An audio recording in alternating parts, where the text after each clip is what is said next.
In a quiet neighborhood, summer afternoons meant laughter, chalk drawings, and children running through sprinklers, until two officers decided otherwise. To them, a 6-year-old black girl standing barefoot in the grass was nothing more than a mouthy child who needed discipline. They saw her as small and defenseless, an easy target for humiliation. So they mocked her, then poured a bucket of cold water over her head, convinced they had silenced her spirit. What they didn't know was that her father was the director of the FBI, a man who had built his life dismantling abuse of power. Their so-called lesson had just ignited a fire. Before we go any further, comment where in the world you are watching from and make sure to subscribe, because the next story is one you don't want to miss. The summer sun beat down on Harbor Heights, turning the sidewalks into shimmering ribbons of heat. On her weathered front porch, Grandma Loretta settled into her favorite wooden rocker, its familiar creak keeping time with the children's laughter. Her watchful eyes never strayed far from 6-year-old Neela, who lay sprawled on her belly on the concrete, surrounded by a rainbow of chalk pieces. "Look, Grandma!" Nyla called out, pointing to her latest masterpiece, a detailed drawing of their house with stick figures of herself and Grandma Loretta standing hand in hand. "That's us having a picnic in the front yard." "It's beautiful, baby." Grandma Loretta smiled, adjusting her thin cotton blouse against the heat. The air was thick with the sounds of summer, birds chirping, leaves rustling, and the happy shrieks of neighborhood kids playing next door. In the Martinez family's yard, several children gathered around a garden hose, taking turns spraying each other and jumping through the refreshing arc of water. Their joyful squeals echoed down the street as they dodged and weaved, their clothes already soaked through. "Nyla, it's your turn," an older child called out, handing the hose to a smaller boy who could barely contain his excitement. The peaceful scene shattered at the sound of tires crunching on asphalt. A police cruiser rolled to a stop, its white paint gleaming in the harsh sunlight. Officers Briggs and Reyes stepped out, their boots scraping against the pavement as they approached the yard. "Hey!" Officer Briggs's voice boomed across the yard. "What do you think you're doing with that hose?" The children froze. The smaller boy stood paralyzed, the hose still running in his trembling hands, water pooling at his feet. Officer Reyes planted her hands on her hips. "That's city water you're wasting. Being real reckless there, aren't you, boy?" Nyla's chalk clattered to the sidewalk as she pushed herself up. Her small fists clenched at her sides as she watched the boy's lower lip begin to quiver. "Look at this mess," Briggs continued, gesturing at the wet grass and sidewalk. "This is exactly the kind of behavior we're tired of seeing in this neighborhood." "Nyla," Grandma Loretta called softly from the porch, recognizing the determined set of her granddaughter's shoulders. But Nyla was already moving, her sandals slapping against the wet concrete as she marched toward the officers. "He's not bad. He's just playing," Nyla declared, her voice clear and strong despite her small stature. "You're the bullies." Officer Briggs' head snapped toward her, his face darkening. "Excuse me?" He took a step closer, towering over her. "Little girl, you better watch your mouth. Show some respect when you're talking to an officer." Nyla didn't back down. Instead, she planted her feet firmly, like she'd seen her father do when making important points at dinner. "Respect is earned," she said, echoing words she'd heard at home. "And you're being mean for no reason." Officer Reyes let out a harsh laugh. "Listen to this one, Brock. Thinks she can lecture us about respect." The other children had gathered behind Nyla now, their eyes wide but their presence steady. The smaller boy still held the hose, though he'd pointed it at the ground. "I said, show some respect," Briggs growled, his hand resting meaningfully on his belt. Nyla's response was pure 6-year-old defiance. She stuck out her tongue and in one quick motion stomped her foot in a puddle, sending a spray of water onto Briggs's polished shoes. For a moment, everything went still. Then the children burst into laughter, nervous at first, then genuine, as they saw the dark spots spreading across the officer's shoes and pant cuffs. Officer Briggs's face turned a deep shade of red. His fingers twitched near his belt as he glared down at his wet shoes, then at Nyla's unflinching face. Behind him, Officer Reyes's lips curved into a mean smile. "Think that's funny, do you?" Briggs' voice had dropped to a dangerous whisper. Think it's cute to disrespect an officer of the law? The children's laughter continued, though softer now, mixed with whispers and giggles they tried to suppress. A young girl snorted, setting off another round of muffled snickers. Grandma Loretta's rocker creaked as she stood, her eyes fixed on the scene unfolding in her neighbor's yard. She moved carefully down the porch steps, her arthritis forgotten in her concern for Nyla. Officer Briggs's jaw clenched as another wave of giggles rippled through the group of children. His face grew even redder. His embarrassment was visible in the tight set of his shoulders and the way his right hand kept clenching and unclenching. "You think this is a joke?" he spat out, his voice rising with each word. The laughter died down, but the damage to his ego was already done. The children had seen him made small, and no amount of intimidation could erase that moment. The summer air grew heavy with tension as Briggs stood there, his wet shoes squeaking slightly when he shifted his weight. The children's earlier joy had transformed into something electric and dangerous, the knowledge that they had witnessed an authority figure's humiliation and that there would be consequences. Officer Reyes's eyes darted to the curb where the Martinez family had left their car washing supplies earlier that day. A large blue bucket, still half full of water, sat beside a pile of sponges and rags. Her lips curled into a cruel smile as she nudged Briggs with her elbow. "You know what they say about disrespectful children?" she drawled, stepping toward the bucket. "Sometimes they need a good cooling off." The other children began backing away, their earlier bravery dissolving as they sensed the shift in atmosphere. The smaller boy dropped the hose, the water still trickling onto the grass, and retreated behind his older sister. "Don't you dare!" Grandma Loretta called out, her voice trembling with anger as she made her way across the yard. But she was still too far away, her steps slowed by age and arthritis. Reyes hefted the bucket, water sloshing over the sides. "Let's see how smart that mouth is after this," she said, advancing on Nyla. Nyla stood rooted to the spot, her eyes widening as she realized what was about to happen. She opened her mouth to speak, but before any words could come out, Officer Reyes upended the bucket over her head. The shock of the cold water hit Nyla like a physical blow. She gasped, her small body shuddering as the icy water cascaded over her, soaking her from head to toe. Her pink cotton dress, decorated with tiny butterflies, instantly clung to her small frame. Water streamed from her braids, running down her face in rivulets. Gasps and cries of dismay erupted from the porches where neighbors had gathered to watch. Mrs. Morales covered her mouth in horror. Mr. Griffin half rose from his chair, his newspaper forgotten in his lap. "Now you'll remember your manners," Briggs sneered, satisfaction evident in his voice as he watched Nyla stand there, dripping and shivering despite the summer heat. The first sob caught in Nyla's throat, more from shock than pain. Then another followed, and another, until she was crying in earnest, her small shoulders shaking as she stood in a growing puddle of water. "Baby!" Grandma Loretta called out, finally reaching her granddaughter.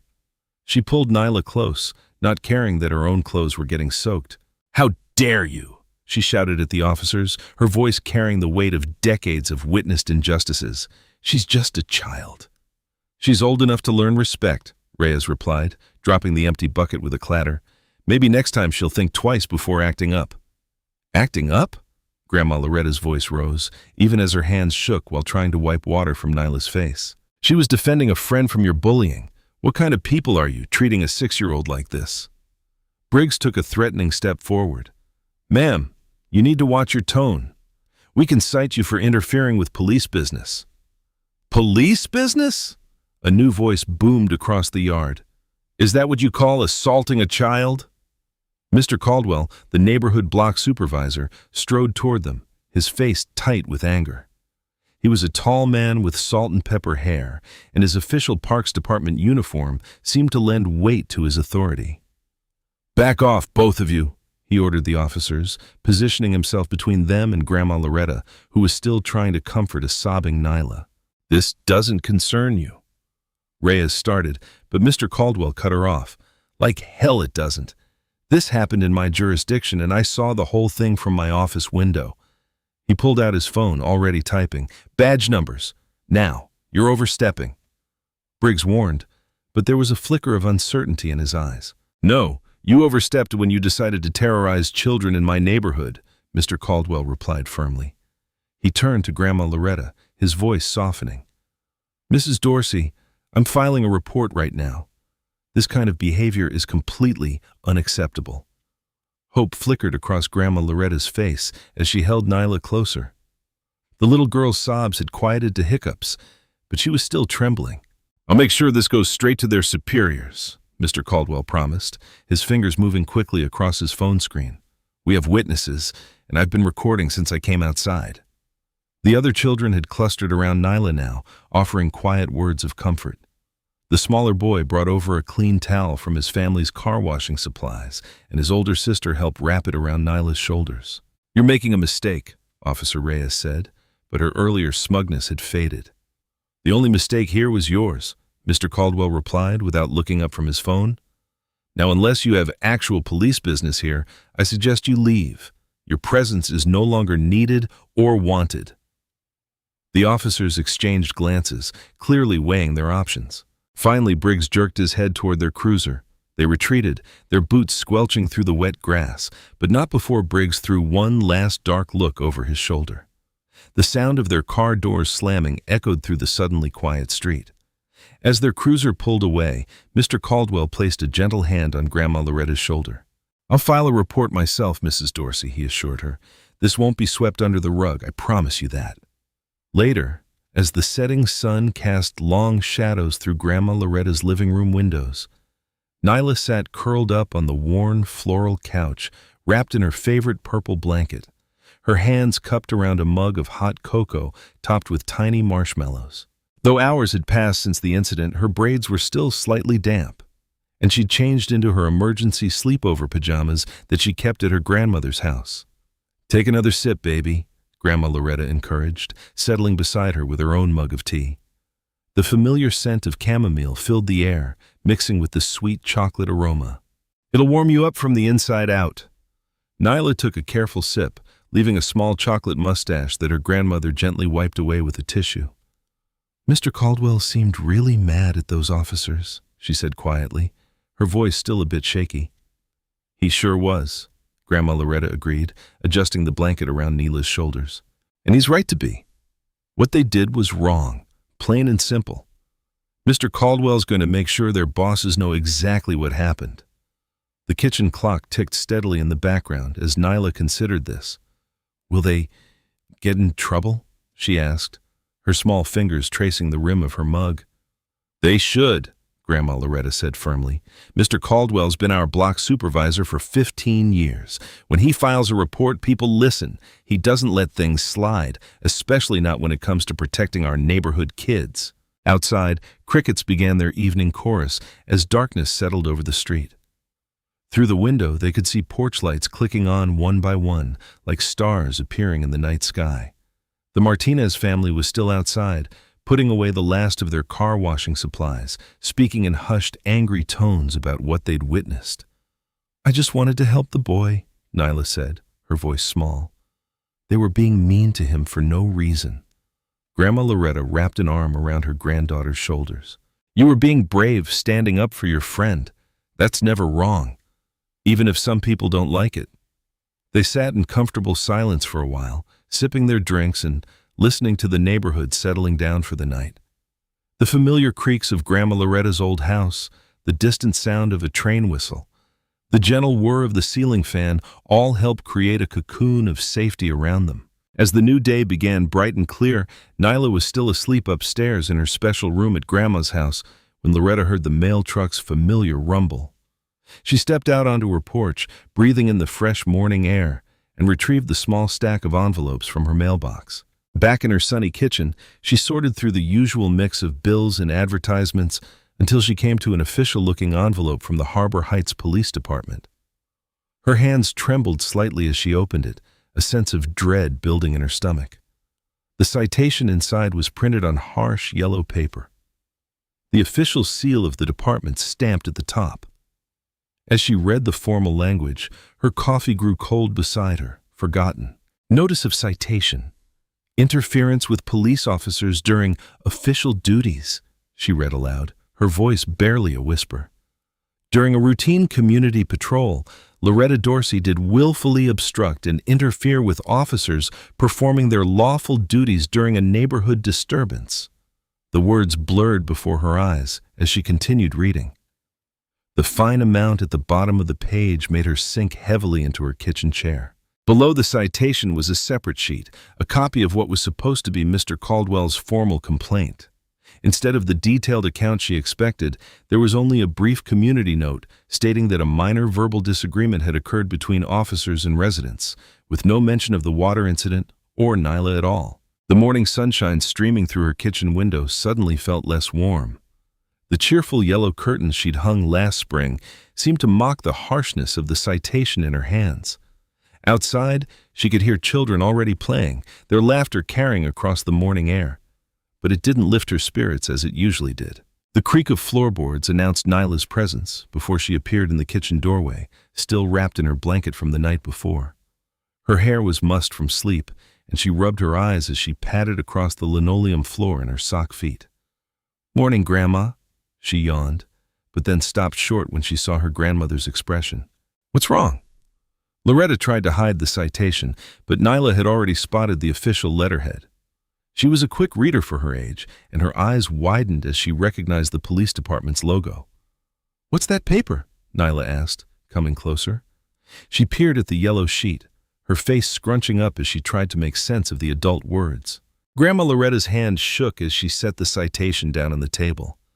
How could she explain this to a 6-year-old? How could she make sense of a system that would punish her for protecting her granddaughter? Nyla's small finger traced the police department seal at the top of the page. Her voice was quiet but clear when she asked, "Why are they saying you did something bad, Grandma?" The afternoon sun hung low in the sky when a sleek black sedan pulled up in front of Grandma Loretta's house. Darren Dorsey stepped out, his navy suit crisp despite the summer heat. His movements were deliberate and controlled as he made his way up the worn path to Loretta's front porch. Loretta opened the door before he could knock. "Darren?" she said softly, her usual warm smile replaced by worry lines around her eyes. "Thank you for coming."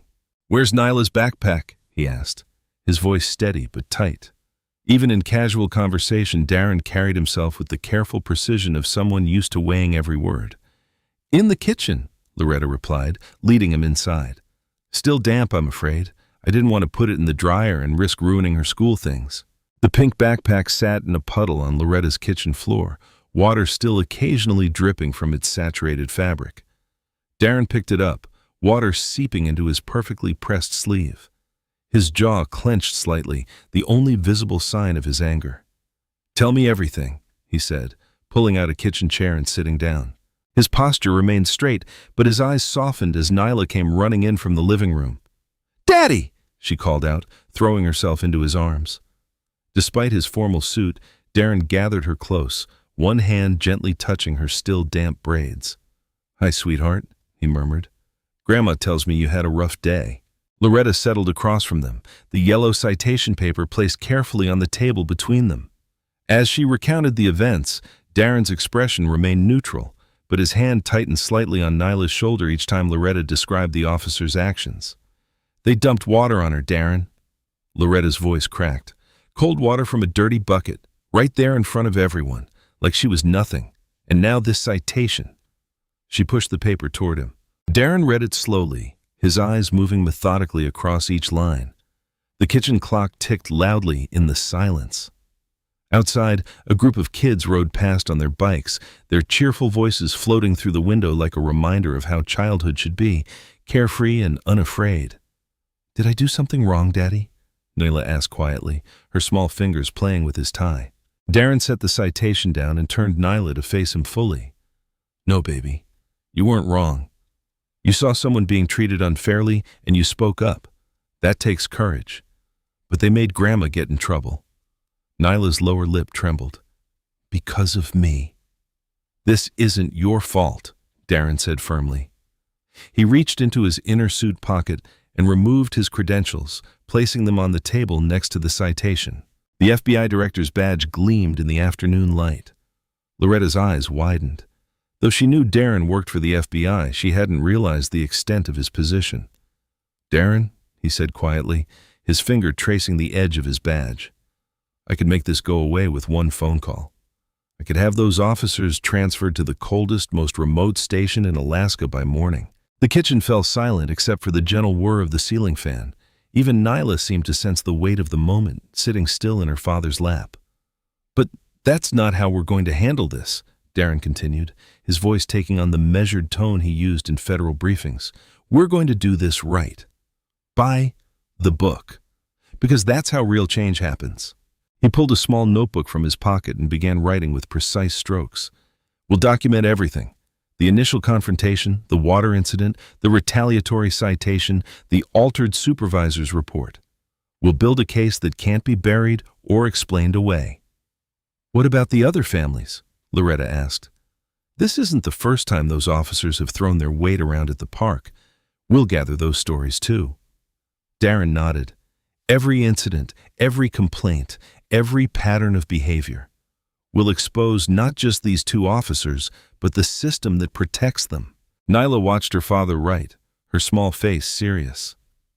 "Will they be mad at us?" Darren set his pen down and turned her face toward his. "They might be, sweetheart.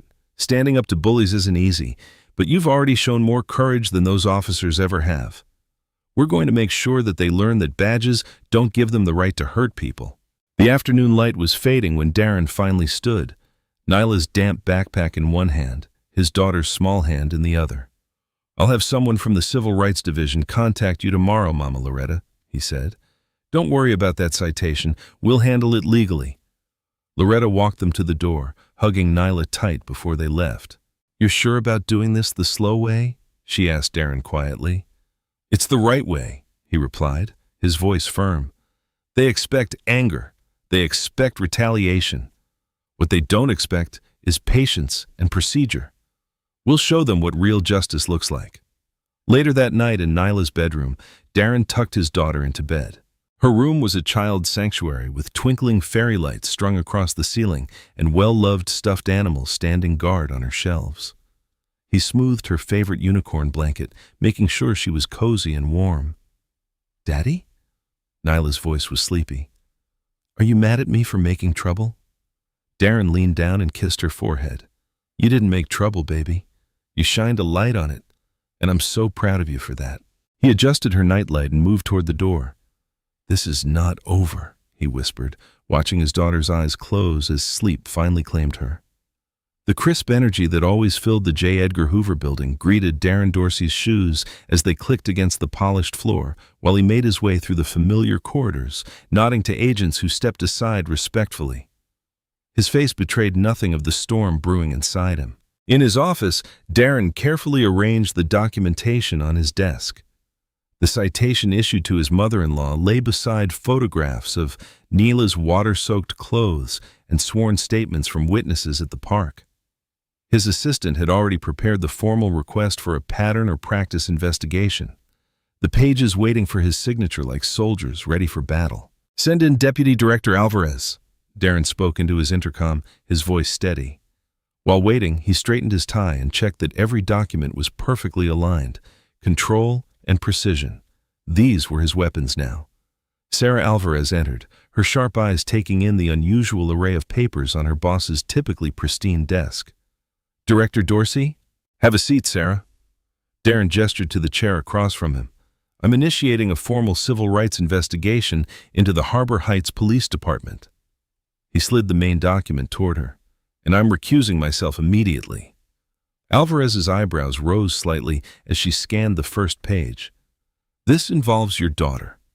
"Yes." Darren's fingers drummed once on his desk, his only tell. "Which is why I'm stepping back. I want Special Counsel Harper to lead this. He's handled similar cases in Baltimore and Cleveland." "The police union will fight this," Alvarez warned, though her tone was supportive. "Gus Landry has friends in Congress."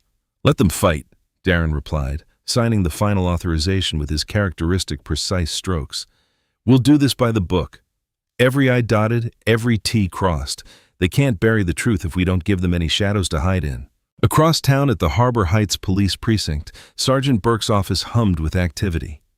His fingers flew across his keyboard, adjusting the language in the incident reports. "Defiant, juvenile subject, demonstrated aggressive behavior, he muttered, pausing to sip his coffee. Subject's guardian encouraged confrontational stance. Officer Reyes leaned against his doorframe, arms crossed. You really think they'll come after us over some kid getting wet? They're already coming, Burke replied without looking up. But they'll find nothing but professional responses to an escalating situation. He saved the modified report with a satisfied click. The heavy tread of boots announced Gus Landry's arrival before he appeared in the doorway, his bulk forcing Reyes to step aside. The union boss's face was flushed with anger, his phone clutched tight in his meaty hand. Just got word from our friends at Justice, Landry growled, closing Burke's office door. They're launching a pattern or practice investigation. Over a splash of water, his fist came down on Burke's desk, rattling the coffee mug. We knew this was coming, Burke said calmly, turning his monitor so Landry could see the revised reports. Everything's documented properly now, professional responses only. Landry's eyes narrowed as he scanned the screen. Good, but we need more. Get statements from other officers about this kid's attitude problem. Create a pattern of our own. Already on it, Reyes smirked. I've got 3 officers ready to testify about previous incidents of disrespect. Perfect. Landry straightened his union president's pin. We'll bury them in paperwork. Make it look like we're the victims of a vendetta. He gathered the officers closer, his voice dropping. We'll crush this nonsense before it spreads. Nobody comes after our own. Back at FBI headquarters, Special Counsel Harper was already assembling his team. Boxes of records began arriving from Harbor Heights, personnel files, complaint histories, use of force reports. Young analysts huddled over computers, building timelines and tracking patterns. Darren walked past the conference room they'd commandeered, resisting the urge to peek in. He'd meant what he said about recusal. This had to be clean, untouchable. His phone buzzed with the text from Loretta. Nyla asking for you, can you come by? The sun was setting when Darren pulled up to Loretta's house. Through the window, he could see Nyla curled up on the couch, her favorite blanket wrapped around her shoulders. She looked so small, so innocent. Yet she'd sparked something that could change an entire system. Loretta met him at the door. She's been quiet today, she whispered. Worried about going back to school tomorrow. Darren found Nyla half asleep on the couch, her math homework scattered around her. Hey, sweetheart, he said softly, sitting beside her. Rough day? Tommy at school said his dad's a police officer, Nyla mumbled, snuggling closer to her father. He said I got his dad in trouble. Darren's heart tightened, but his voice remained gentle. You didn't get anyone in trouble, Nyla. The officers made their own choices that day. Now they have to answer for those choices. Like when I have to go to the principal's office if I do something wrong. Something like that. Darren smiled slightly. Except this is about making sure they learn to treat everyone fairly, not just some people. Nyla's eyes were growing heavy. Darren gathered her homework, stacking it neatly on the coffee table. Time for bed, I think. Will you stay until I fall asleep? She asked, her voice already drowsy. Of course. Darren helped her up, guiding her toward her bedroom at Loretta's house. Once she was tucked in, he sat beside her, his hand resting gently on her shoulder. The weight of the day, of all that was to come, seemed to settle around them like a heavy blanket. Darren watched as Nyla's breathing evened out, her small face relaxing into sleep. His hand remained steady on her shoulder, a quiet promise of protection and justice. A heavy fog clung to Harbor Heights like a protective blanket as Evelyn Park adjusted her glasses and walked carefully up Loretta's front steps, 3 worn leather notebooks tucked under her arm. Her sensible shoes made soft sounds against the wooden porch, each step measured and deliberate. Loretta opened the door before Evelyn could knock. Miss Reed, what brings you by so early? I heard what happened with little Nyla, Evelyn said, her voice carrying the gentle authority of her 30 years in the classroom, and I have something you need to see. Inside, Nyla sat at the kitchen table picking at her breakfast cereal. Her usual spark seemed dimmed, but she brightened at the sight of her former kindergarten teacher. Miss Reed. Hello, dear. Evelyn settled into a chair, placing her notebooks on the table. The leather was cracked with age, the pages yellowed and dog-eared. I've kept these since I started teaching in this neighborhood. Every incident, every complaint, every time I saw our children treated unfairly. Loretta poured coffee for them both, her hands trembling slightly. You mean there's more? Other families? Many more. Evelyn opened the oldest notebook, her neat handwriting filling every line. June 1992. Officers warned Marcus Thompson's mother they'd cite her for disturbing the peace because Marcus was playing basketball after 7 p.m. September 1995, the Williams twins were forced to empty their backpacks on the sidewalk while walking home from school. Nyla leaned forward, her spoon forgotten. They did mean things to other kids, too? Yes, sweetheart. Evelyn's voice softened. But you were braver than most. You spoke up. Across town at the precinct, Sergeant Burke was busy spreading his own version of events. He leaned against the break room counter, speaking just loud enough for the cluster of officers filling their coffee cups. Heard the grandmother's been causing trouble for years, he said casually. Always stirring things up. Teaching kids to disrespect authority. Probably coached the little girl what to say. Officer Reynolds, a rookie, frowned. The girl's only 6, Sarge. Kids that age are impressionable, Burke countered smoothly. Say what the adults want them to say. Shame, really, using children like that. The rumor spread through the neighborhood like poison ivy, creeping and persistent. At the local grocery store, Mrs. Henderson whispered to Mrs. Lee over the produce section, I always thought Loretta was such a nice woman, but to put her granddaughter up to causing trouble like that, and over a little water. Mrs. Lee clicked her tongue. In my day, we respected the police. Back at Loretta's house, Evelyn continued sharing her documented history. October 2001, Officer Briggs, newly assigned to our beat, made 3 children dump out their Halloween candy, claiming he was checking for drugs. She adjusted her glasses. He's been doing this for years. Loretta's coffee had gone cold, untouched. Why didn't anyone stop them? Fear, Evelyn said simply. Fear of retaliation, of making things worse. But I kept writing it all down, waiting for the right moment. She patted Nyla's hand. Your granddaughter gave us that moment. The day stretched on, heavy with shared stories and painful memories. As evening approached, Evelyn gathered her notebooks, promising to make copies for Darren's investigation team. At home that night, Evelyn sat in her favorite armchair, transcribing her handwritten notes into clearer type. Her cat, Mr. Whiskers, dozed nearby as her fingers moved steadily over the keyboard. The phone's sharp ring startled them both. Mr. Whiskers leaped down and Evelyn reached for the receiver. Hello? Ms. Reed? The voice was male, deliberately rough. Those notebooks of yours, better keep them to yourself. Retired teachers should enjoy their golden years, not go making trouble. Evelyn's hand tightened on the phone, but her voice remained steady. Is that meant to frighten me? Just friendly advice. Things can happen to people who don't mind their own business. Cars break down in bad neighborhoods. Houses get broken into. I see. Evelyn's gaze fell on her newest notebook, open to entries about Nyla's incident. And does threatening a 72-year-old woman make you feel powerful? The voice turned harder. Last warning, old lady. Stay out of it. Evelyn set the phone down with a firm click. Her hands steady despite the threat. Mr. Whiskers jumped back into her lap, purring as she stroked his fur. On her desk, decades of careful observations waited to tell their truth. She'd spent her life teaching children to stand up for what was right. She wouldn't fail them now. She picked up her pen and opened to a fresh page. At the top, she wrote the date, then received threatening phone call at 9:17 p.m., male voice, likely disguised. Threatened personal harm if notebooks were shared. Her handwriting was as neat and clear as ever. The kitchen timer chimed, reminding her of her evening tea. Evelyn stood straightening her cardigan. She'd faced down angry parents, budget-cutting administrators, and 30 years of bathroom pass excuses. A shadowy voice on the phone didn't stand a chance.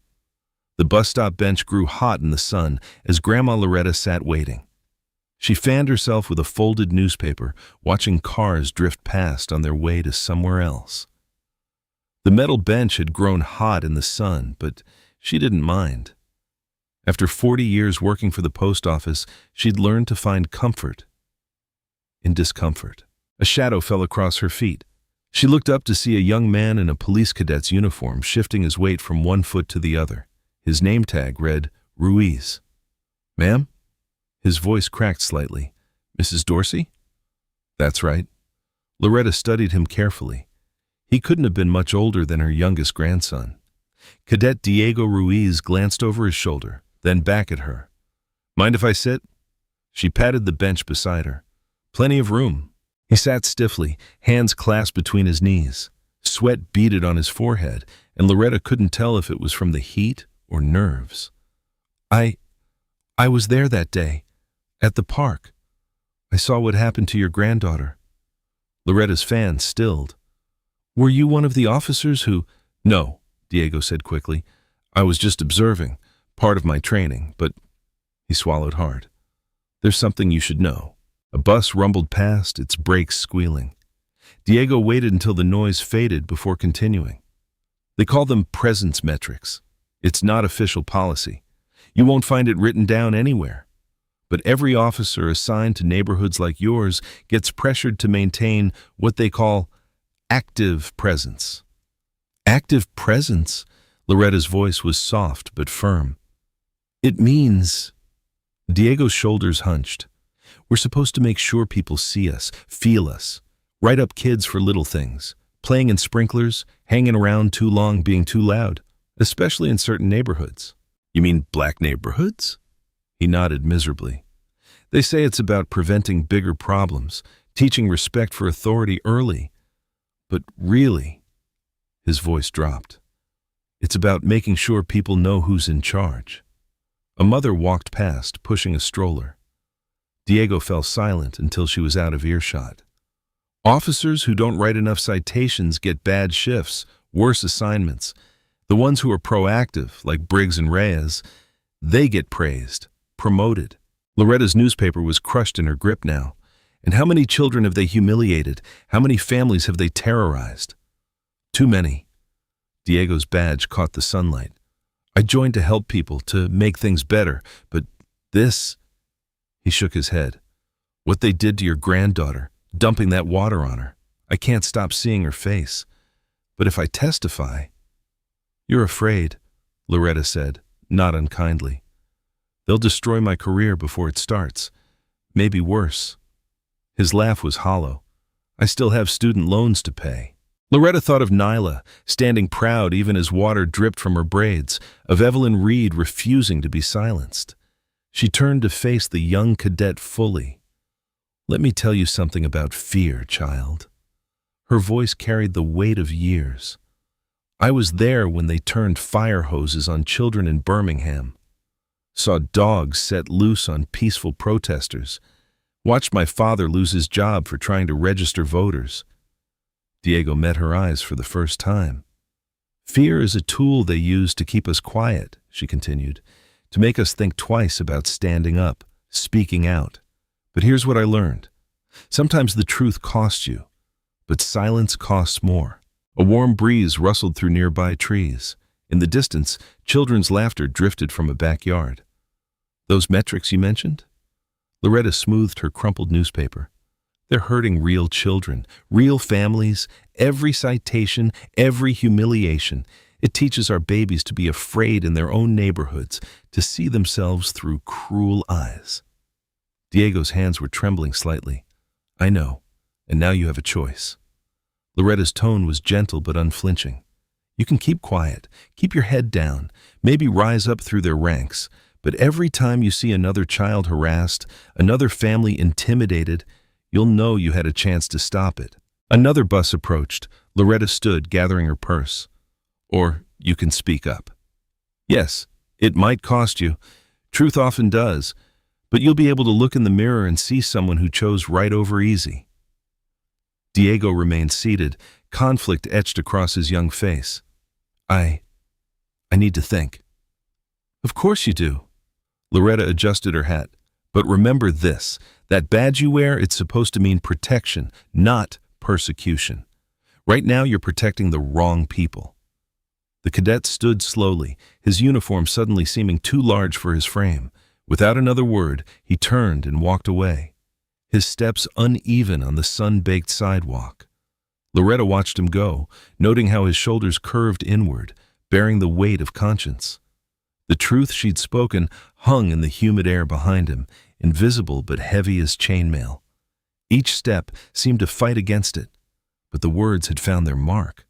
Sometimes, Loretta knew, the most powerful weapon against injustice was simply naming it aloud.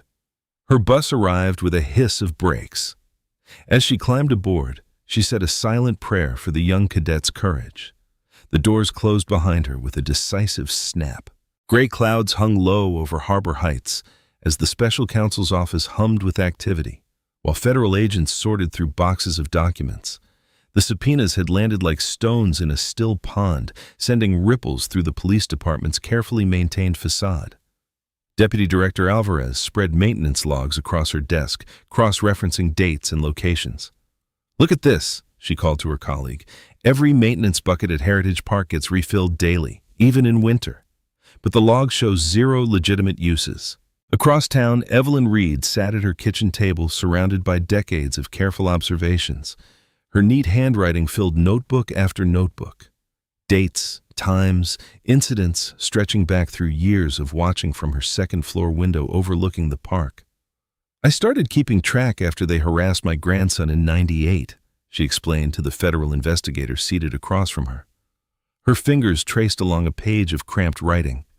They'd target children playing, especially on hot days. Always the same pattern. Confiscate toys, write citations, make examples of anyone who questioned them." The investigator nodded, carefully placing each notebook into an evidence bag. "And you documented everything?" "Teachers notice patterns," Evelyn said simply. "After 30 years in the classroom, you learn to keep good records." At City Hall, Councilwoman Priya Patel stood at her office window watching union representatives gather on the steps below. Their signs demanded "Support our officers" and "No political witch hunts." Her phone buzzed again. Another message from union boss Landry. "Last chance to shut this down." She deleted it without responding. On her desk lay a thick folder of constituent complaints spanning years. Parents describing children traumatized by aggressive policing, families afraid to use public spaces, elderly residents harassed for sitting on their own porches. She'd filed them all away, telling herself there wasn't enough evidence to act. Now, there was no more hiding. Her assistant knocked softly. "The hearing room is ready, Councilwoman, and the special counsel's office just delivered these." She set down a stack of documents marked with yellow tabs. Priya began reading. Her hands tightened on the pages as she discovered internal messages joking about baptisms and attitude adjustments, officers congratulating each other for teaching lessons to uppity residents, maintenance orders for water buckets specifically placed near play areas. "Schedule the public hearing for next Tuesday," she told her assistant, "and call security. We'll need extra officers, not from the local precinct." Across town at the FBI building, Darren Dorsey sat in his temporary office, separated from the main investigation to maintain objectivity. He reviewed copies of the growing evidence in silence, his face betraying no emotion, as he read account after account of children humiliated, families intimidated, a community systematically taught to fear those meant to protect them. A knock at his door revealed Deputy Director Alvarez. "Sir, you should see this." She handed him a printout of chat logs. Officers Briggs and Reyes had a regular competition going. They called it Attitude Adjustment Tuesdays. Darren read without speaking, his only reaction a slight tightening around his eyes. Finally, he set the papers down. "Make sure the special counsel has copies, and Deputy Director Alvarez, thank you." She nodded, understanding his position, forced to watch from the sidelines, while others fought for justice for his daughter. As she left, he turned to the window, remembering Nyla's face that day. Wet hair plastered to her cheeks, but chin held high. Evening settled over Harbor Heights. In Darren's home office, Nyla sat cross-legged on the floor, surrounded by colored pencils and paper. Darren worked quietly at his desk, reading reports that would never mention his daughter's name. "Daddy?" Nyla's voice was soft but clear. "Yes, baby? I made something." She stood and brought him a carefully drawn picture. In wobbly but determined lines, she'd sketched a police badge.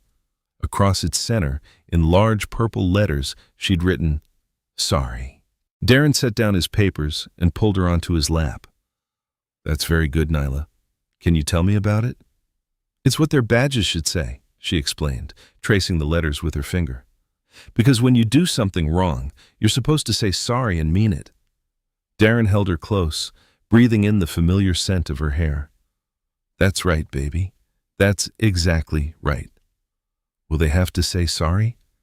Her voice was small, but steady. "We're working on it," Darren answered carefully. "A lot of good people are working very hard to make sure what happened to you doesn't happen to other children." Nyla nodded, considering this. "Good," she said finally, "because it wasn't fair, and it wasn't right." Darren looked at the drawing again, a child's simple wisdom cutting straight to the heart of justice. In all the evidence being gathered, nothing spoke more clearly than this crayon badge with its purple demand for accountability. "Can we put it on the fridge?" Nyla asked. "Of course we can." Darren stood, still holding her. Together they walked to the kitchen where he helped her choose a magnet to display her work. The sorry badge hung there in the growing dusk, a small but powerful reminder of why the fight for justice mattered.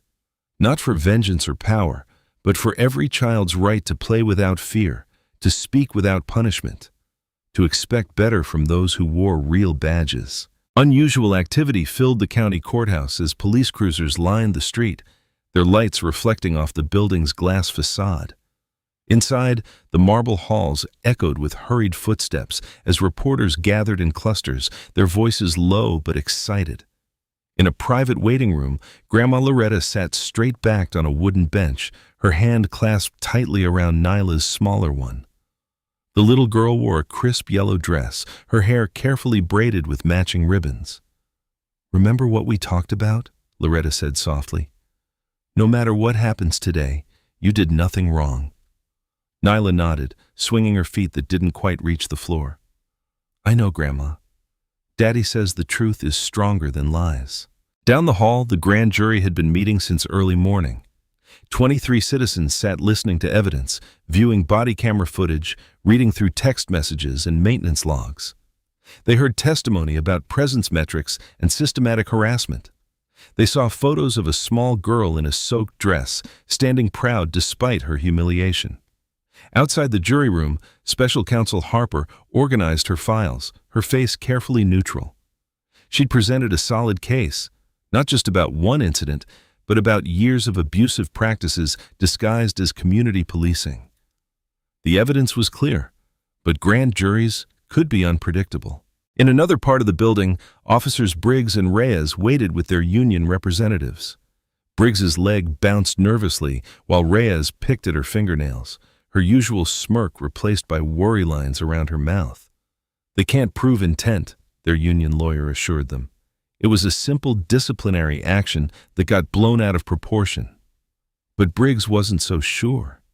He'd seen the looks on the grand jurors' faces when they watched the footage, heard their intake of breath at Nyla's age, noticed how they studied the text messages about attitude adjustments and baptisms.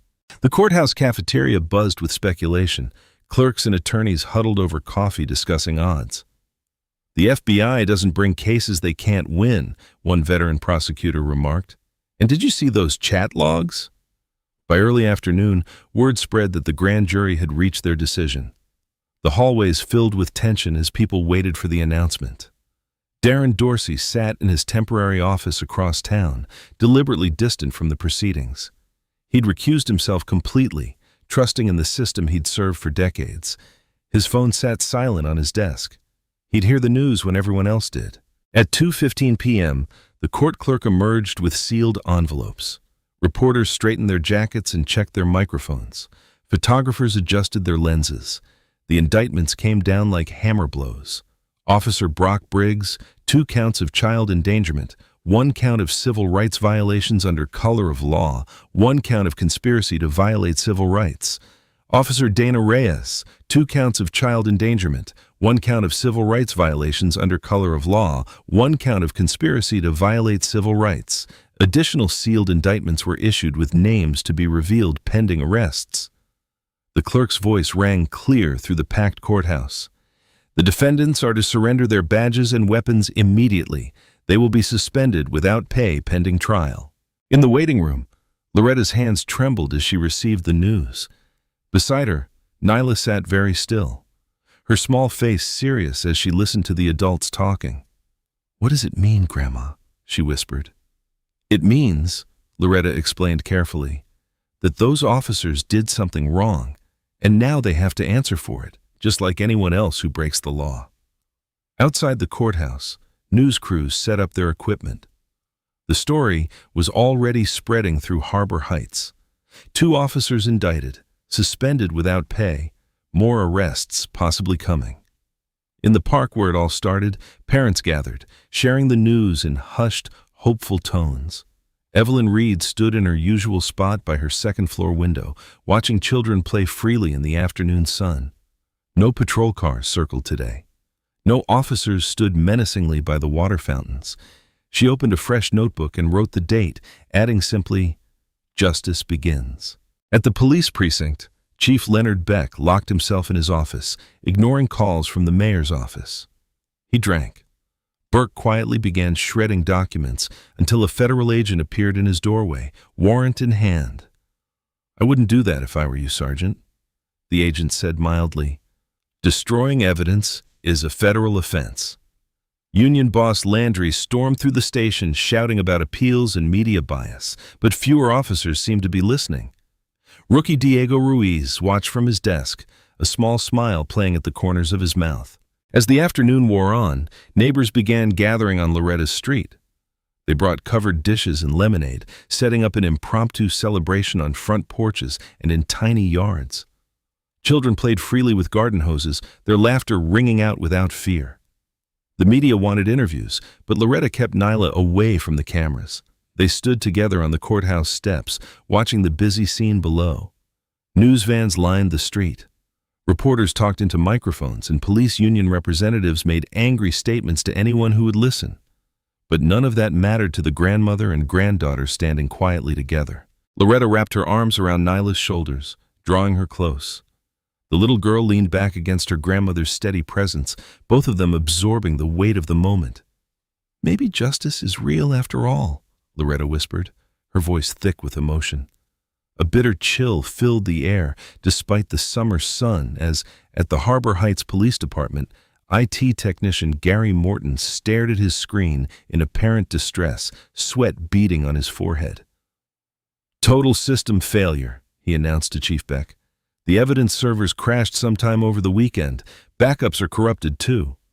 Beck nodded slowly, his face carefully arranged into a concerned frown. "How unfortunate. Document everything for the insurance claim."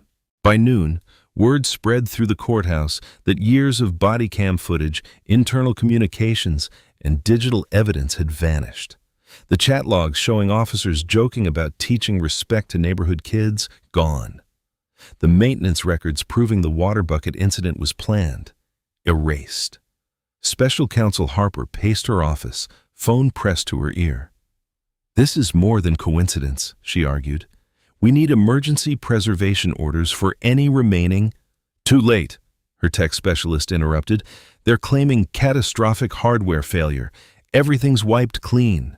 Across town, Grandma Loretta sat at her kitchen table, hands trembling as she opened a new certified letter. The original citation for interfering with officers had been upgraded to multiple counts: obstruction of justice, contributing to the delinquency of a minor, resisting arrest. The potential penalties made her chest tight. But worse was the careful mention, buried in legal language, about concerns regarding the child's home environment and possible CPS involvement pending investigation. "They're trying to scare us," Loretta whispered to herself, though her voice shook. She glanced out the window where Nyla played with her chalk, drawing elaborate pictures of butterflies on the sidewalk. The thought of anyone threatening to take her granddaughter made her blood run cold. At FBI headquarters, Darren Dorsey's morning meeting was interrupted by internal affairs. They carried a memo, apparently leaked from his private files, suggesting he'd pressured agents to target specific officers and fabricate evidence.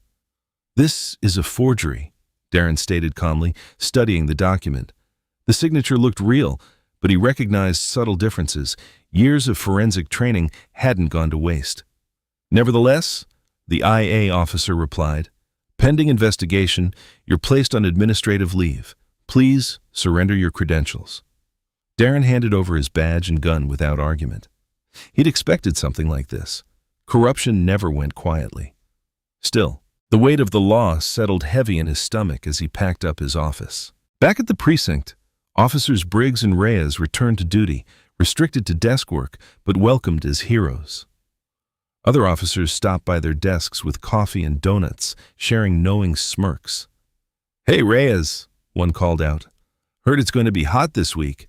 Maybe we should organize some more baptisms over on Maple Street." Laughter rippled through the squad room. Reyes grinned, her earlier worry replaced by smug satisfaction. "Gotta keep the kids cool in this weather," she shot back. Rookie Diego Ruiz kept his head down at his desk, stomach churning as he listened to the jokes. The chat logs he'd seen were gone now, but he couldn't forget what they'd contained. Still, fear kept him silent. By afternoon, local news stations ran stories questioning the integrity of the federal investigation. Anonymous sources hinted at overreach and political motivation. The police union released statements about witch hunts and attacks on law enforcement. Councilwoman Patel's office issued a careful statement about reviewing all available evidence before proceeding. The promised oversight hearings were quietly postponed. In her living room, Evelyn Reed watched the news unfold with growing anger. Her carefully kept notebooks felt pathetically inadequate against the machinery of institutional power. But she kept writing, recording every new development with trembling fingers. Darren picked Nyla up from school himself that afternoon. She was quieter than usual, her usual bounce subdued. They walked through the park where it had all started, now strangely empty of playing children. "The other kids say their parents won't let them play here anymore," Nyla said softly. "They're scared of the police coming back." Darren squeezed her small hand, noting how the splash pad stood silent. No laughing children running through its spray. The maintenance bucket had been removed, but he could still picture exactly where it had stood. They stopped at an empty bench.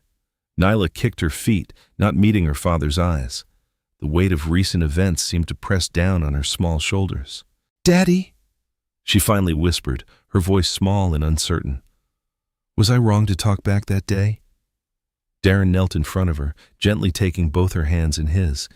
He could see the worry in her eyes, the fear that her actions had somehow caused all this trouble. The sight made his heart ache. "No, Nyla," he said firmly. "You were right. Standing up to bullies is always right, even when they wear badges."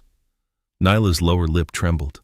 "But now you can't go to work, and Grandma's in trouble, and the mean officers are back." Darren squeezed her hands. "You were right," he repeated, "and we'll prove it." He knew there had to be copies of those records somewhere. Systems had redundancies. People made mistakes. Truth had a way of surfacing if you knew where to look. Evelyn Reed's arthritis was acting up, but she ignored the ache in her fingers as she gathered her collection of notebooks.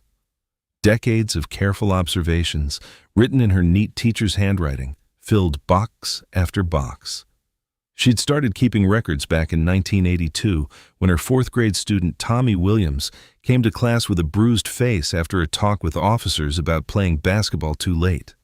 Every incident since then, dates, times, badge numbers, witness accounts, lay documented in her precise hand.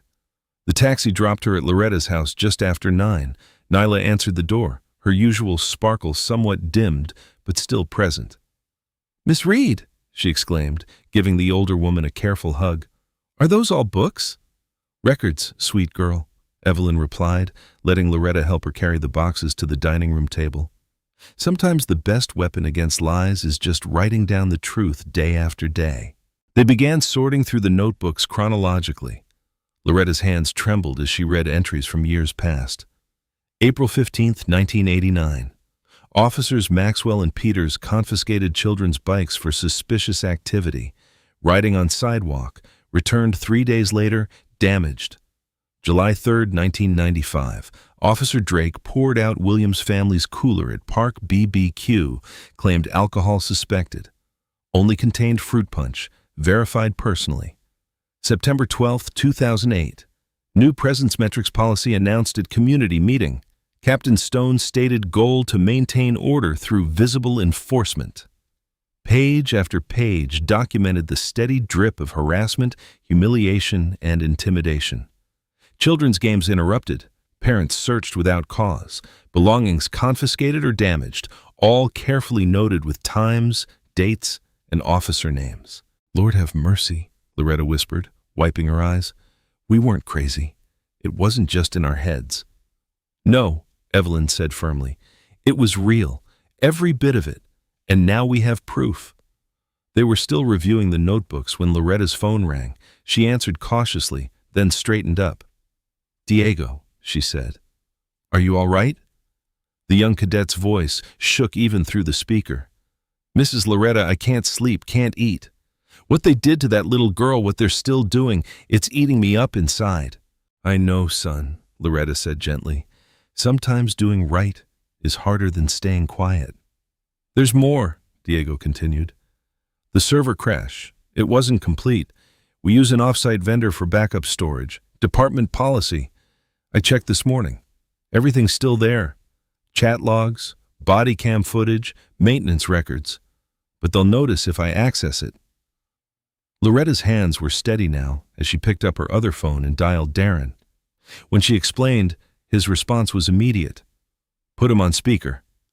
Darren's voice filled the room, calm and authoritative despite his suspension. "Cadet Ruiz, this is Darren Dorsey. I want you to listen carefully. What you're describing is evidence of conspiracy and obstruction of justice. Are you prepared to come forward officially?" Diego's breath hitched. Only if I'm protected. They'll destroy me otherwise. You don't know what they're capable of." "Actually, we do," Darren replied, glancing at Evelyn's notebooks. "But I give you my word. You'll have full federal protection. We'll move you to a safe location today if necessary." "Then yes," Diego said. "I'll testify. About everything. The metric system, the targeting of specific neighborhoods, the water bucket setup, all of it." "This is the crack we needed," Darren murmured, almost to himself. Then, more clearly, "Stay where you are, cadet. I'm calling Special Counsel Harper now." Within an hour, federal agents arrived to escort Diego to a secure location. 2 more came for Evelyn's notebooks, cataloging each one as evidence with meticulous care. 39 years of notes, Evelyn told the agents. Every incident, every pattern, every coincidence that wasn't coincidental at all. I may be retired, but I never stopped teaching. Some lessons just take longer to sink in. Special Counsel Harper arrived personally to review the evidence. She spent hours with Evelyn, going through the notebooks page by page. Her expression grew grimmer with each documented incident. This is extraordinary," Harper said finally. "Combined with the backup server data Cadet Ruiz identified, we have a comprehensive picture of systemic abuse spanning decades. The pattern is undeniable." Evelyn straightened her shoulders, teacher mode fully engaged. "Patterns matter, Counsel. They tell the real story. One incident can be explained away. Hundreds documented over decades? That's not coincidence. That's policy." Harper nodded, carefully closing the notebook she'd been reading. "We'll need you to authenticate these records formally. Are you prepared to testify?" "I've been preparing for 40 years, Evelyn replied. "Some lessons must be taught over and over until they stick. Seems it's time for the final exam." As federal agents carefully packed up the last box of notebooks, Nyla tugged at Evelyn's sleeve. "Miss Reed, did you really write down everything bad that happened?" "Everything I saw or heard about, dear heart, someone had to remember." Nyla considered this seriously. "Like a history book?" "Exactly like that. Because those who forget history—" Evelyn paused, watching Harper seal the evidence bags. "Are doomed to repeat it," Loretta finished quietly. "But not this time. Not anymore." The special counsel's office buzzed with nervous energy as Diego Ruiz clutched a small USB drive in his sweaty palm, escorted by 2 federal agents. His police uniform felt strange now, like a costume he'd borrowed rather than earned. Special Counsel Harper met him in a secured conference room, her face professionally neutral. "Cadet Ruiz, thank you for coming forward." "I should have done it sooner," Diego said, placing the drive carefully on the table. "Everything's here. The real records, not the fake crash story they're pushing." Harper nodded to a tech specialist who began downloading and verifying the files. The room fell silent except for keyboard clicks and the soft whir of equipment. "Tell me what we're looking at," Harper said. Diego leaned forward. "The department uses Cloud Secure for off-site backup. Everything gets mirrored automatically: body cam footage, patrol logs, internal chat archives, maintenance requests. They can't delete it without the vendor's involvement." The text screen filled with folders. "It's all here," she confirmed. "Chronological backups going back 3 years." Harper opened the chat logs first. The screen filled with casual conversations between officers, unguarded and unfiltered. Diego pointed to specific exchanges. "Briggs, another successful baptism on Maple Street today. Reyes, little princess needed cooling off. Burke, good work maintaining presence. Keep those metrics up." "They were laughing about it," Diego said, his voice tight. "Sharing photos of Nyla soaked and crying." Harper's expression hardened as she scrolled through more messages. The pattern was clear. Officers regularly discussed teaching lessons to disrespectful residents, particularly in minority neighborhoods. "Show me the metrics directive," she ordered. The tech pulled up a PDF signed by Chief Beck himself. The document detailed community presence requirements with specific quotas for different neighborhoods. Maple Street's zone called for minimum 3 citations per shift and active deterrence of unauthorized gatherings. "They coded it carefully," Diego explained, "but everyone knew what it meant. More stops, more citations, more presence in certain areas. Break up kids playing. Check anyone who looks suspicious." Harper highlighted a key phrase. "Officers will maintain order through visible enforcement actions targeting quality of life violations." "Quality of life," she repeated. Interesting choice of words. The body cam footage came next. Crystal clear video showed the incident from both Briggs's and Reyes's perspectives. Nyla's voice rang out clear and innocent. "He's not bad. He's just playing. You're the bullies." Then came the water, the laughter, Briggs's sneering face as he told her to learn respect. The footage continued showing them joking afterward while filling out falsified reports. "They never thought anyone would see this," Diego said. "The department protects its own. Until now." Harper's team worked methodically through the files, building a timeline. The evidence was overwhelming. Chief Beck's signature appeared on policy after policy, enabling harassment under the guise of community policing. Chat logs showed Sergeant Burke coordinating the cover-up, ordering the fake server crash, and coaching officers on their stories. "What made you decide to come forward?" Harper asked Diego during a brief break. He was quiet for a moment. "My little sister is Nyla's age. I kept thinking, what if it was her? What if someone dumped water on her head and laughed? What if I was part of a system that hurt little kids just to feel powerful?" By afternoon, Harper's team had compiled a devastating collection of evidence. Video footage, chat logs, signed directives, falsified reports, all documenting not just the incident with Nyla, but years of systematic harassment targeting minority neighborhoods. "Councilwoman Patel's hearing is tomorrow," Harper said, reviewing their findings. "This changes everything." Her assistant entered with more files. "The vendor just confirmed no deletion requests were ever submitted. This is the complete record." Harper nodded grimly. "Prepare it all for presentation. Every chat log, every video, every signature. The department wanted to bury this. Instead, they're going to watch it play out on public record." She turned to Diego. "Are you ready to testify?" "Yes, ma'am," he said firmly. "I took an oath to protect and serve." This is what that really means. The team worked late into the night organizing evidence for the hearing. They created clear timelines showing the progression from Beck's metrics policies to daily harassment to the incident with Nyla. Chat logs revealed the casual cruelty behind the badge. Video footage captured the human cost. "Send copies to secure storage," Harper ordered. "They can't crash these servers." Diego watched the preparations from a corner, his shoulders finally relaxing. Will this really change anything? Change starts with truth, Harper replied, sorting documents into presentation order. They can't hide from their own words, their own actions, their own signatures. As night fell, the evidence stood ready, an irrefutable record of abusive power, systemic harassment, and attempted cover-up. Harper reviewed her opening statement one final time. The truth about Harbor Heights Police Department would finally come to light. Not through angry accusations or personal vendettas, but through their own documented words and actions. The system had protected itself for decades. Tomorrow, that protection would shatter under the weight of undeniable evidence. Diego looked at his badge one last time before turning it in. I thought being a good cop meant staying quiet, being loyal. I was wrong. No, Harper corrected him. Being a good cop means standing up for what's right. That's exactly what you did. The city council chamber buzzed with tension. Every seat was filled, with people standing along the walls and spilling into the hallway. News cameras lined the back, their red lights blinking steadily.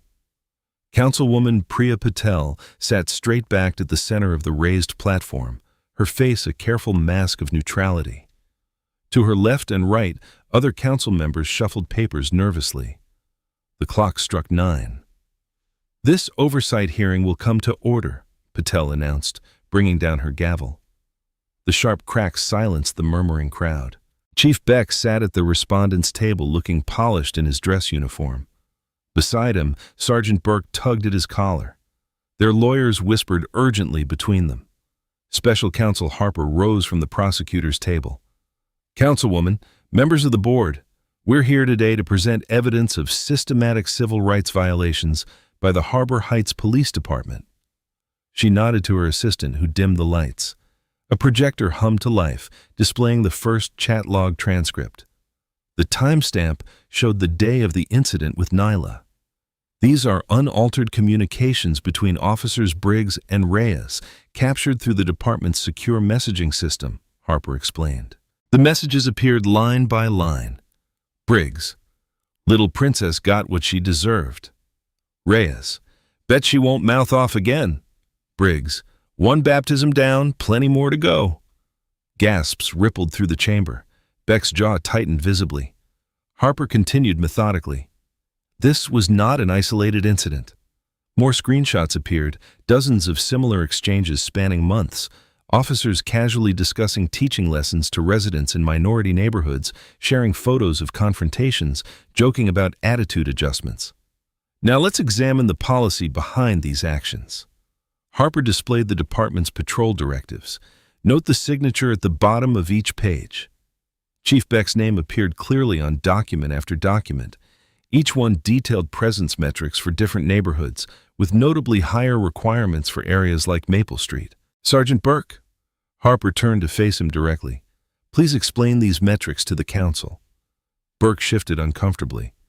Standard community policing guidelines. Nothing unusual. Really? Harper highlighted specific passages. Minimum citation requirements, active deterrence of unauthorized gatherings. Please explain how these apply equally across all neighborhoods. We respond to areas of highest need, Burke stammered. And how is that need determined? Harper pressed. Complaint volumes, incident reports. His voice trailed off as Harper displayed a map showing enforcement patterns clearly concentrated in minority areas. The evidence mounted relentlessly. Maintenance logs showed the water bucket had been deliberately placed for community presence activities. Patrol rosters revealed systematic targeting of specific blocks during times children typically played outside. Then came the body cam footage. The chamber fell silent as they watched Nyla stand up to the officers, followed by the cruel dumping of water and mocking laughter. Several council members visibly flinched. And here, Harper continued, is how the department responded to complaints. She displayed internal emails showing Burke coordinating the cover-up, ordering the server crash, and coaching officers on their stories. From the gallery, Grandma Loretta watched with tears in her eyes. Beside her, Darren sat perfectly still, his face unreadable. Nyla had stayed home, but her presence filled the room, in the footage, in the cruel jokes, in the system that had tried to break her spirit. Finally, Harper said, "We have testimony from Cadet Diego Ruiz." Diego approached the podium, still in uniform, but without his badge. His voice shook slightly, but grew stronger as he described the pressure to maintain presence, the unwritten rules about targeting certain neighborhoods, the culture of silence and retaliation. "We were told it was about respect," he said, "but it wasn't. It was about power, about humiliation, about teaching people, even little kids, to be afraid of us." Chief Beck's lawyer tried to object, but Patel waved him down. The evidence was too clear, too overwhelming. Harper projected one final image, a photo of Nyla standing drenched in her sundress, chin raised defiantly despite her tears. This is what community policing looked like in Harbor Heights. Not protection, not service, deliberate harassment of a 6-year-old girl for daring to speak up. The chamber erupted in angry murmurs. Beck's face had gone from confident to ashen. Burke stared at the floor. Councilwoman Patel concluded, "We've presented clear evidence of civil rights violations, systematic harassment, and attempted cover-up, all authorized at the highest levels of the department. We ask for immediate action." Patel surveyed the room slowly. The evidence screens still glowed with damning proof, chat logs, signed orders, cruel jokes about baptisms. The truth lay bare and ugly under the council chamber lights. She lifted her gavel, her voice ringing with controlled fury. "This will not be buried." The crack of wood on wood was drowned out by the crowd's reaction. People leapt to their feet, some cheering, others calling for resignations. Reporters rushed for the doors, already dialing phones. Through it all, Darren and Loretta sat quietly. They had tried to silence a little girl's voice. Instead, her courage had exposed decades of abuse. Now, finally, change would come, not through revenge or violence, but through the patient power of truth. Cold and gray dawn broke over Harbor Heights. At exactly 6 a.m., black SUVs rolled silently through the empty streets, converging on multiple locations across the city. FBI tactical teams moved with practiced precision, their movements coordinated down to the second. At the precinct, Officer Dana Reyes was just starting her early desk shift when the first agents entered. She reached for her radio but froze at the sight of raised badges and warrant papers. Down the hall, Briggs emerged from the break room, coffee cups shattering on the floor as agents surrounded him. "Federal agents, hands where we can see them." The commands echoed through the building's corridors. Sergeant Burke heard the commotion from his office. He lunged for his computer's delete key, but the door burst open before he could reach it. 2 agents in tactical gear secured him, while a third immediately moved to preserve the computer evidence. "James Burke, you're under arrest for conspiracy to violate civil rights under color of law, evidence tampering, and obstruction of justice." The agent's voice was clinical, professional. Across town, Chief Leonard Beck was still in his bathrobe when agents breached his front door. His wife screamed from the kitchen as they swept through the house, finding him trying to flush his phone down the toilet. They recovered it, still dripping. "Warren Beck, federal agents, we have a warrant for your arrest." They cuffed him as news vans began arriving outside, their lights cutting through the morning gloom. At the police union headquarters, Gus Landry had just arrived to check his messages when the raid team hit. He tried barricading himself in his office, but they breached it in seconds.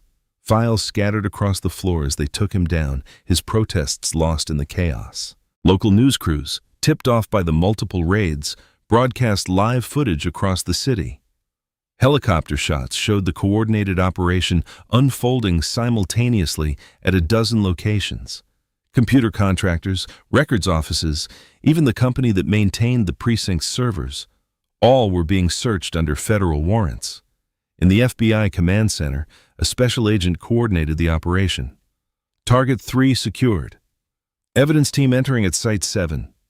Years of building cases had taught them to be thorough, methodical, leaving no loose ends. Citizens gathered on sidewalks, watching as those who had terrorized their neighborhoods were led away in handcuffs. Some cheered. Others just stood silently, witnessing justice they'd stopped believing would ever come. At the federal courthouse, prosecutors were already preparing the arraignment paperwork. The charges were extensive: conspiracy to violate civil rights, witness tampering, evidence destruction, making false statements, abuse of authority. Each count carefully documented, each charge backed by mountains of evidence. Reporters swarmed the courthouse steps as the first transport vehicles arrived. Briggs and Reyes were led in first, their faces tight with anger and disbelief. Burke followed, head down, already looking defeated. Beck tried to maintain his dignity, but stumbled on the steps, requiring assistance from the agents flanking him. Inside his home, Darren Dorsey sat in his living room, still technically on administrative leave, watching the events unfold on multiple news channels. His phone buzzed constantly with updates from former colleagues, but he let them go to voicemail. This moment wasn't about him. The morning news anchors struggled to keep up with developments. "We're getting reports now of a massive federal operation targeting the Harbor Heights Police Department," one reported. Sources say the arrests stem from civil rights violations and an attempted cover-up involving the harassment of a minor. Aerial footage showed agents carrying boxes of documents from the union office. Computer forensics teams wheeled servers out of the precinct. Each piece of evidence represented another nail in the coffin of systemic abuse. At Grandma Loretta's house, neighbors gathered to watch the coverage together. Someone brought coffee and donuts. They sat in reverent silence as justice rolled through their city like a cleansing storm. The consent decree was announced mid-morning. The department would be placed under independent oversight for a minimum of 5 years. Neighborhood patrol quotas were explicitly banned. Body camera footage would be automatically backed up to multiple secure locations.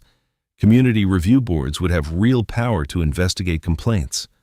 "This is not just about punishing past wrongs," the U.S. Attorney declared from the courthouse steps. "This is about fundamental reform, about ensuring that law enforcement serves all communities equally and with respect." In interview after interview, legal experts explained the significance. This wasn't just about one incident with one child. It was about decades of systematic harassment finally being exposed and addressed. The arrests were just the beginning. Darren watched it all unfold on his television screen, his body gradually releasing tension he hadn't even realized he was carrying.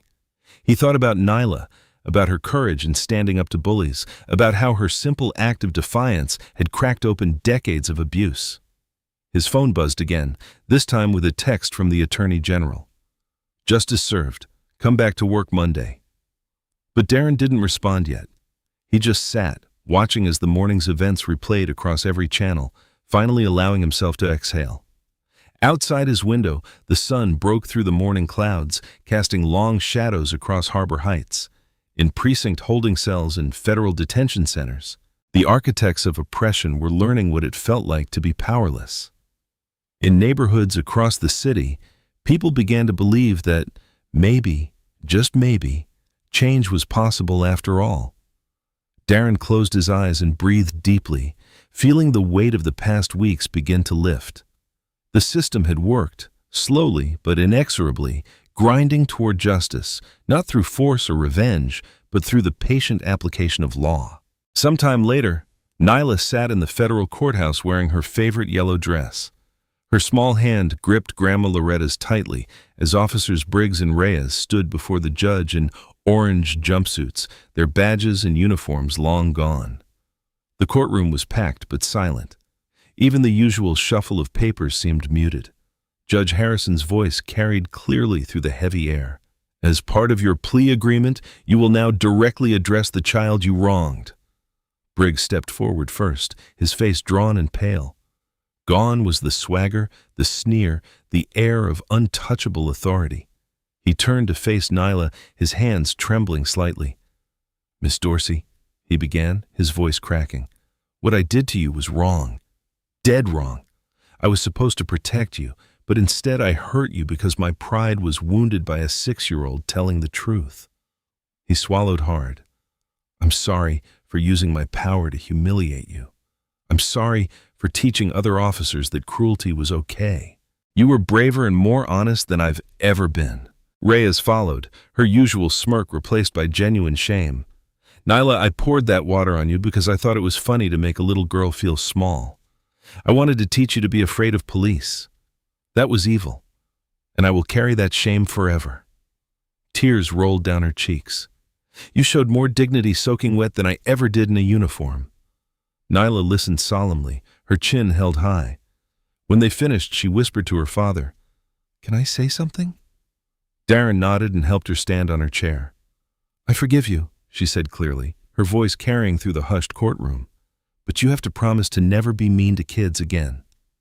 The simplicity of her words made several jurors wipe their eyes. The proceedings continued. Judge Harrison formally accepted the guilty pleas and pronounced sentences: jail time, permanent loss of law enforcement credentials, mandatory community service, and ethics training. But it was Nyla's forgiveness that seemed to hit the former officers hardest. Later that afternoon at City Hall, Mayor Chen stood at a podium surrounded by community leaders. "Today, we formally dismiss all charges against Mrs. Loretta Dorsey and issue a public apology for the harassment she and her granddaughter endured." He turned to face Loretta directly. "We failed you, ma'am. We failed your family and our city, but your strength has helped create real change." The mayor unveiled the Harbor Heights Neighborhood Dignity Initiative, a comprehensive program of police reform, community oversight, and youth engagement. The first action, removing presence metrics and quota systems from all law enforcement policies. Councilwoman Patel, who had found her courage during the crisis, announced the installation of a bronze plaque on Maple Street. The unveiling drew a crowd of neighbors, activists, and families. Children pressed close to read the words etched in metal. Children's right to play, speak, and be safe. Established in honor of those who stood for justice. At FBI headquarters in Washington, Darren's return to duty was marked by new federal guidelines. "Evidence protection protocols will be standardized across all jurisdictions," he announced to the press. "Whistleblower safeguards will be strengthened, and we will maintain a zero-tolerance policy for civil rights violations by law enforcement." The changes rippled through Harbor Heights like a fresh breeze.